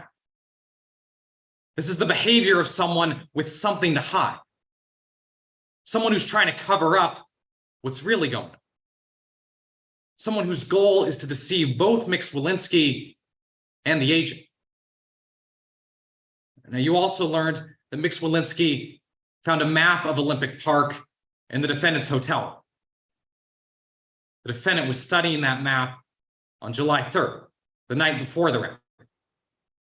He was planning how he was going to kill Ms. Gable. But on July 4th, he went a step further. He wasn't just planning, he drove to the rally. He had his assault rifle in a disguise. He was going to kill Carla Gable, and if he wasn't stopped by the agent, that's exactly what would have happened. Now, as the government, we had the burden of proof in today's case. We had to prove beyond a reasonable doubt the defendant committed attempted murder. And to do that, we had to prove three elements. I'd like to start with the third one, as it's uncontested in today's case, which is that this occurred in the United States. But I'd like to walk you through the first two elements a little more closely. First, we had to prove that the defendant took a substantial step in killing Ms. Gable. We've done that. The defendant wasn't just planning this in the hotel room. He wasn't just imagining bringing a gun and a wheelable trash cart to a political rally. No. He left his home state and drove to the very rally where Ms. Gable would be speaking. After passing the checkpoint, all he had to do was get to where he needed and pull the trigger. And that's what he would have done if he was given the chance. Second, we had to prove that the defendant intended to kill Ms. Gable. And we've done that as well. He wasn't just planning to go backstage and heckle Ms. Gable. He wasn't just planning to play a prank. That's not what someone does with an assault rifle in their car. You learn that the agent never found any connection between the defendants and the janitorial service, never found any connection between the defendants and D. Lyle, the name on the uniform. Members of the jury, there's no reasonable explanation for what occurred in today's case other than that the defendant was going to murder Ms. Gable. Someone with a gun in their car, a disguise, who's lying about what's going on, isn't someone who's been wrongfully accused. It's common sense. But you also learned that this wasn't the first time the defendant has done something like this. He's committed domestic violence, and in 2013, he fired a gun in a school cafeteria. That was an attempted murder. He knew what he was doing. He got angry, he found a gun, and he tried to kill someone. And that's what occurred in today's case. This wasn't an accident. The defendant had a goal. And that goal was to murder Carla Gable. Find the defendant guilty of attempted murder. Thank you.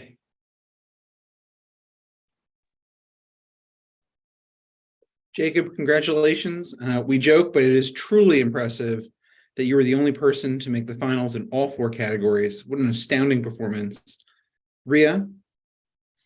Yes, I could not agree more. All 4 rounds, really, really excellent job. And this closing was no different. You were fantastic. I really, really appreciate it. I think this is something that can be at times difficult for prosecution closes, especially where you're trying to balance a lot of evidence and you're not necessarily sure how to phrase it or how to put it. I thought you did a really, really great job maintaining clarity throughout your whole close. You were very cut and dried to the point for a lot of it, which I thought was extremely effective for a close like this, where you're balancing lots of different events at lots of different times and lots of different types of evidence that comes in different forms. It's not all, forensic evidence, or you're not dealing with the same type of evidence throughout. So I thought you did a really, really great job keeping things simple and to the point. And I thought that made for a very effective prosecution close. So really, really nice job. The entire, for all the medal rounds. Thank you. Jacob, I have the difficult job of giving you some constructive criticism. I echo everything Justin said and everything Rhea said. The fact that you're in all 4 categories is really impressive. A couple quick things. I think that I was short in the beginning. I think that the story you told was good, and I think you told it well, but I think you told it in a way that was a little too long. I think you repeated yourself a little at the beginning and the end. And I think the way that you argue is so good that you don't even need to spend as much time on the story. Like, just get there, get to the legal, and then get into the meat of the closing. So I would tighten that up. I think I would have preferred a little bit more organization also in the main body of the closing. My one delivery note for you is that you have this tone that we've gotten to see for the last 2 nights that's so great in how professional and engaging it is at the same time. And it's perfect for pretrial, it's perfect for openings, it's perfect for directs. I needed a little bit more on the closing argument. I think you have the opportunity to sort of be incredulous about certain facts, to be incredibly animated about certain things, to build up to these moments, to get really low and slow. And you did all these things just a little bit. But I wanted to see much more of that. That being said, obviously, it was tremendous, and congratulations. It's great. Jacob, congratulations. Let's give him a round of applause. And we will welcome our 5th competitor for the closing argument, Matthew Rodriguez.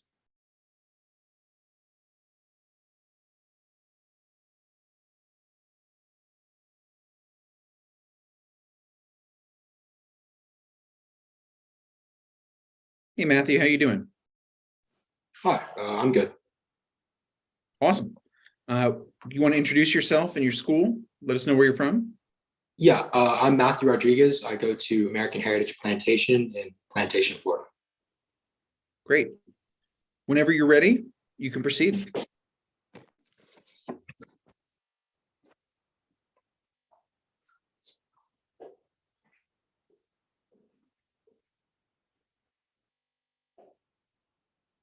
Your Honor, opposing counsel, members of the jury.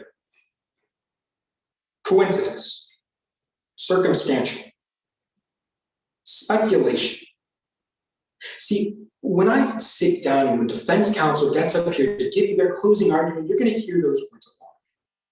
What the defense wants you to believe is that the events of July 3rd and 4th were nothing but coincidence. When Mr. Hancock drove across multiple state borders to reach Carla Debo's rally, upon whom he had never shown an interest, it was coincidence. When the defendant couldn't answer an officer's simple question out of extreme nervousness, coincidence. When the defendant brought a janitor's outfit belonging to a non-existent D. Lyle, and he was not a janitor, neither knew a janitor, it was coincidence again. When the defendant brought an AR-15 assault rifle with 2 full clips of ammunition, it was coincidence. See, if it was just 1 or 2 of these things, the defendant might have been able to get away with saying that, to get away with hiding his intentions. But when coincidence upon coincidence, little pieces of that evidentiary puzzle come and add together, what it shows is a clear picture. A picture of the defendant with a goal. See, the uniting force across all the little improbabilities and peculiarities in this case, excuse me. Oh, that's what the chat says. The uniting force across all the little peculiarities and improbabilities in this case is the question of why. Why did the defendant go to a rally he had no business being at? Why did the defendant bring a janitor's outfit he had no business having? And why did the defendant bring an assault rifle he had no business bringing? because the defendant was planning on taking someone's life that day. Mr. Hancock's life that day. Now, we, the prosecution, have a burden in this case to prove to you beyond a reasonable doubt what's essentially two elements.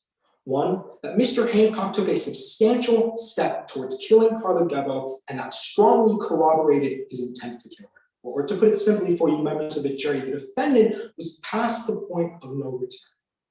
Two, the defendant had a clear intent to kill Ms. Gebo. Now, the first element that we proved to you today is that the defendant was past the point of no return. See, when the defendant crossed state borders to go to Ms. Gebo's rally, he didn't tell a soul. You heard that from Agent Lester. What Agent Lester told you is that the defendant left in secret, not telling his friends, his family, his co-workers, but more important is what the defendant left and didn't leave with. See, the defendant left with, yes, a phone, a car, cash, but by the time the defendant was in Roma, he had nothing but a few $20 bills to his name. The defendant didn't even have a change of clothes beyond what he was wearing at the rally. And what that shows to you, members of the jury, is that the defendant wasn't planning on coming back.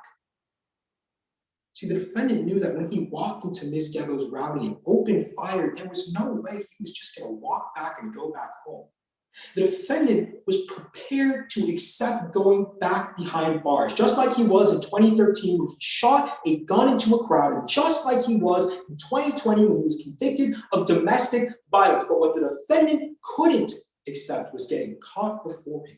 That's why the defendant lied to Ms. Walensky about going to that rally, and that's why the defendant couldn't answer Agent Lester's simple questions, having to wait 5 full seconds before answering anything Agent Lester asked him. The defendant was past the point of no return. Mr. Hancock had taken that substantial step when he pulled up to Ms. Gebo's rally with an AR-15 in tow and no plans of going home. And the second element that we proved to you today, members of the jury, is that Mr. Hancock had a clear intent to kill Ms. Gebo. See, when Mr. Hancock pulled up to Ms. Gebo's rally in his Chevy Suburban, what he came with was 3 important things in his trunk: a janitor's uniform, an AR-15 assault rifle with 2 full clips of ammunition, and a wheelable trash car. Now, the defendant's plans from there are easy to see. The defendant would conceal his AR-15 in the wheelable trash car, and once he entered the rally, posed as the non-existent D. Lyle as a janitor for the rally. Then the defendant, upon an opportunity arising, would remove the AR-15 from the wheelable trash cart and open fire. See, the defendant didn't like Ms. Gebo's political platform, her desire to ban guns. Mr. Hancock was a proud gun owner and was familiar with guns since at least high school. What the defendant had in his trunk wasn't just 3 items, but a clear intent to kill Ms. Gebo. Members of the jury, Carla Gebo is not dead. Roma has not lost one of its key political figures, yet the defendant's actions on July 4th threatened to kill Ms. Gebo. The defendant's actions on July 4th, his behavior, the things he did and didn't take with him, all coalesce into a clear, terrifying picture. Picture of the defendant with a goal. The goal to snuff the life out of Ms. Gebo.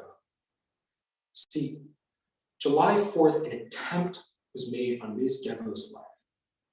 And if not for Agent Lester's quick thinking, the defendant would have killed an important and irreplaceable member of the Roma community. Find the defendant guilty.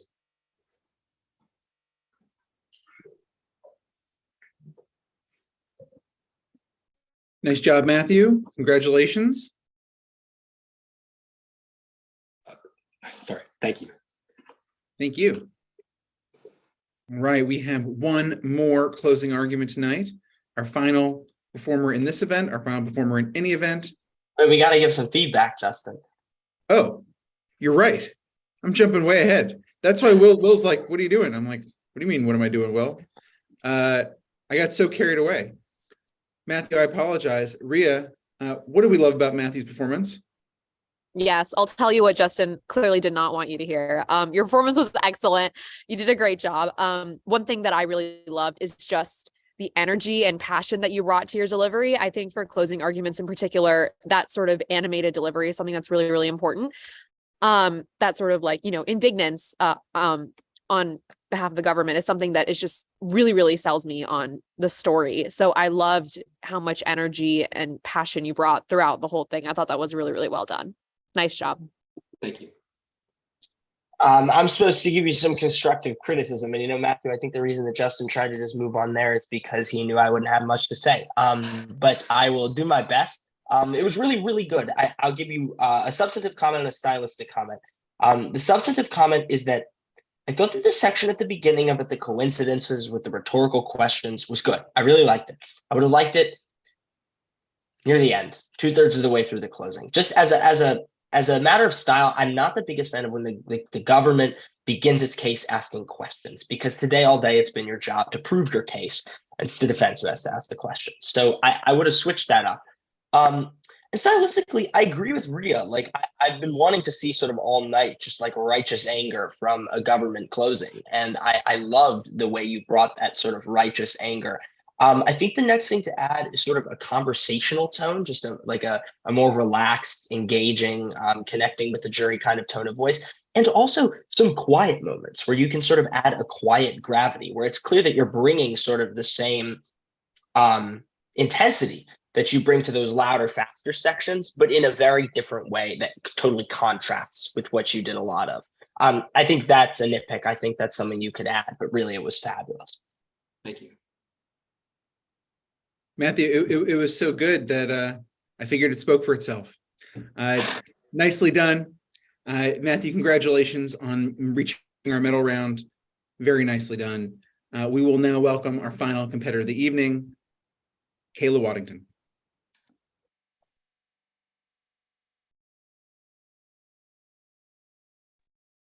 Hey, Kayla, do you want to introduce yourself, your school? Tell us where you're from. Yes. Hi, my name is Kayla Waddington, and I'm from the Mathematics, Civics, Sciences Charter High School. Where's that located? Philadelphia. Very nice. Whenever you're ready, you may proceed. Okay.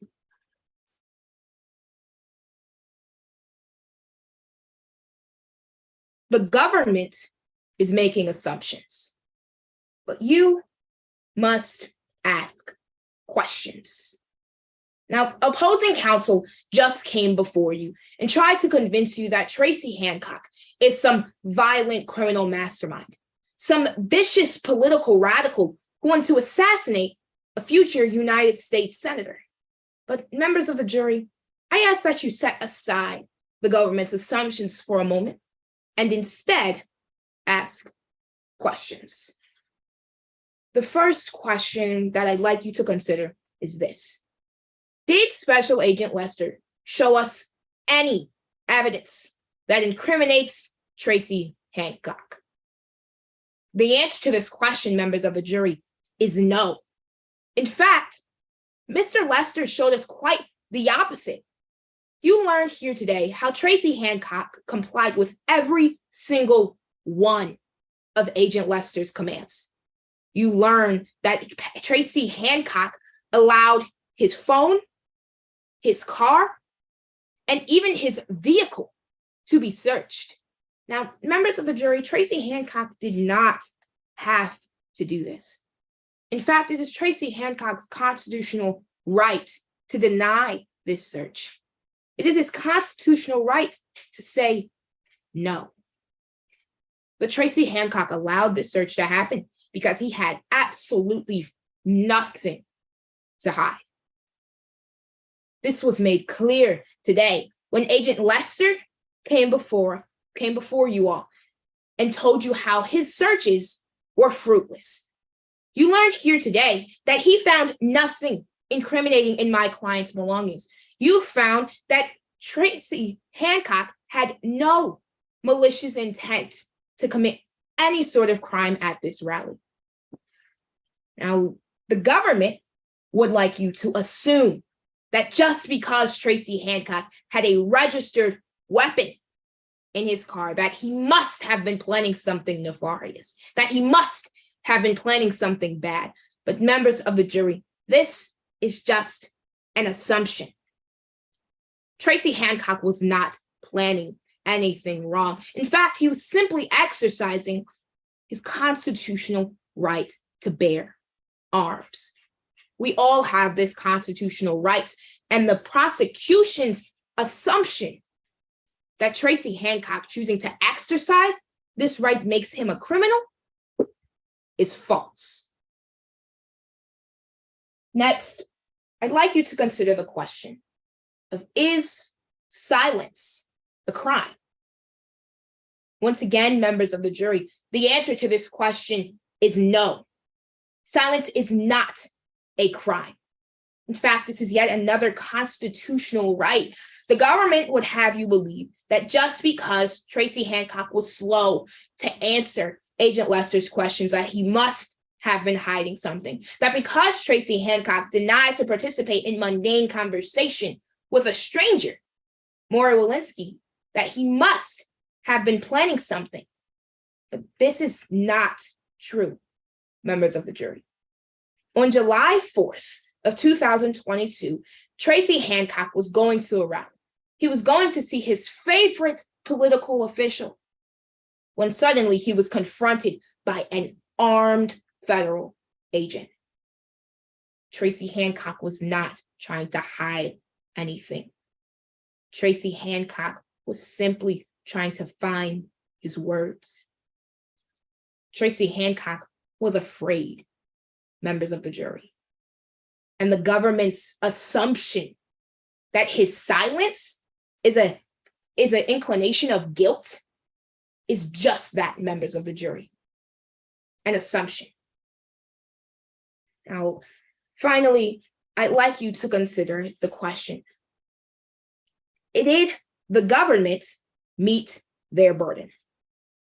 The answer to this question is once again, no, members of the jury. In today's case, we didn't have a burden. We didn't have to prove a single thing. We didn't have to call a single witness. And that is why we did not, members of the jury. Because after hearing the prosecution's case in chief, we knew that they had failed to meet their burden. Now, I'd like to tell you what exactly I mean when I talk about this burden. Here today, the government is charging my client, Tracy Hancock, with attempted murder. This means that they had to prove to you beyond a reasonable doubt that Tracy Hancock took a substantial step towards killing Carla Gibo. They had to prove to you that Tracy Hancock did in fact intend for Carla Gibo to die. And they had to prove this to you beyond a reasonable doubt.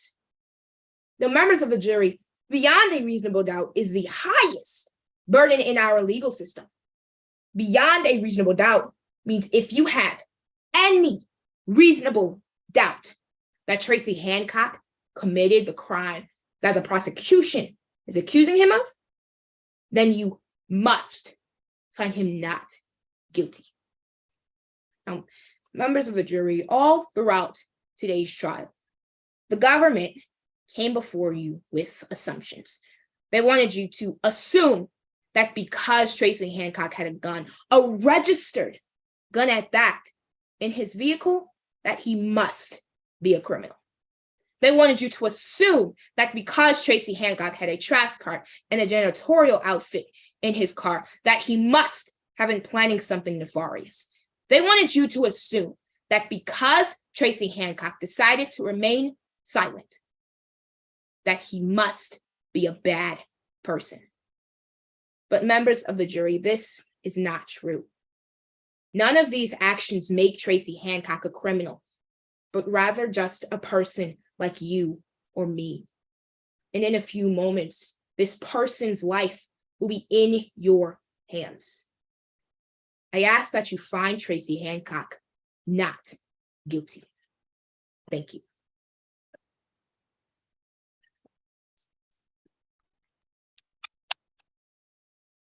Kayla, wonderful job. I'm informed that we're going to do feedback after the performance. Rhea, you can go first. Yes. Wow. Kayla, I cannot imagine a better way to round out our first ever Gladiator Olympics. That was a phenomenal close. I just really thought you had a super all-rounded delivery. You hit, this forceful passion at the right moments. You also had these really quiet, moments where that really hit the emotion for me. You had this one line, "He was afraid." I loved that section.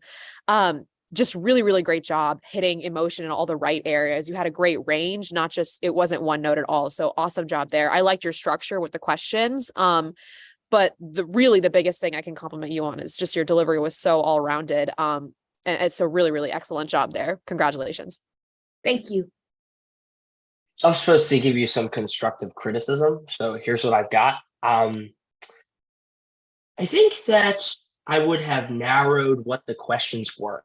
Like, I think the questions were all a little broad. Like, did the government's witness present evidence that incriminated the defendant? Like, yeah, probably the government's witness did, but like, that's not what the standard is. Did we meet our burden? Like, that is the big question. I would probably change the phrasing of the questions.